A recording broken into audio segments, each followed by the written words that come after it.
কক্সবাজার সমুদ্র সৈকতের দরিয়ানগর এলাকায় প্যারাসেইলিং থেকে ছিটকে পড়ে এক পর্যটক ঝাউ গাছের সঙ্গে ঝুলেছিলেন। পরে তাকে উদ্ধার করা হয়। আবারও সাগরে মাছ ধরতে যাওয়া 3টি নৌযান সহ বাংলাদেশে 18 জন জেলেকে ধরে নিয়ে গেছে মিয়ানমারের সশস্ত্র গোষ্ঠী আরাকান আর্মি। চট্টগ্রাম বিশ্ববিদ্যালয়ে সংঘর্ষে গুরুতর আহত 2 শিক্ষার্থীকে লাইফ সাপোর্টে রাখা হয়েছে।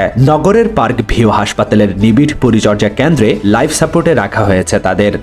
চট্টগ্রাম বিশ্ববিদ্যালয়ের 2 নম্বর গেট এলাকায় স্থানীয়দের হামলায় গুরুতর আহত 24 শিক্ষার্থীদের দেখতে হাসপাতালে গিয়েছেন মহানগর জামায়াতের সাবেক আমির ও সাবেক এমপি শাহজাহান চৌধুরী।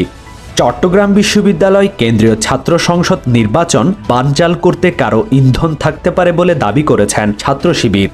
আগামী নির্বাচনে জনগণের সমর্থন নিয়ে আবারও রাষ্ট্র ক্ষমতায় যাবে উদার গণতান্ত্রিক রাজনৈতিক দল বিএনপি। আগামীতে বিএনপির নেতৃত্বেই নতুন করে জেগে উঠবে বাংলাদেশ, এমনটাই বলেছেন মেয়র ডাক্তার শাহাদাত হোসেন।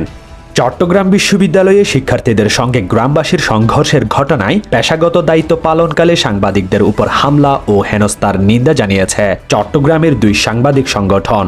চট্টগ্রাম বিশ্ববিদ্যালয়ের শিক্ষার্থী ও স্থানীয় বাসিন্দাদের মধ্যে ঘটে যাওয়া সংঘর্ষে আহত হওয়া সব শিক্ষার্থীদের চিকিৎসা ব্যয় বহন করবে বিশ্ববিদ্যালয় প্রশাসন।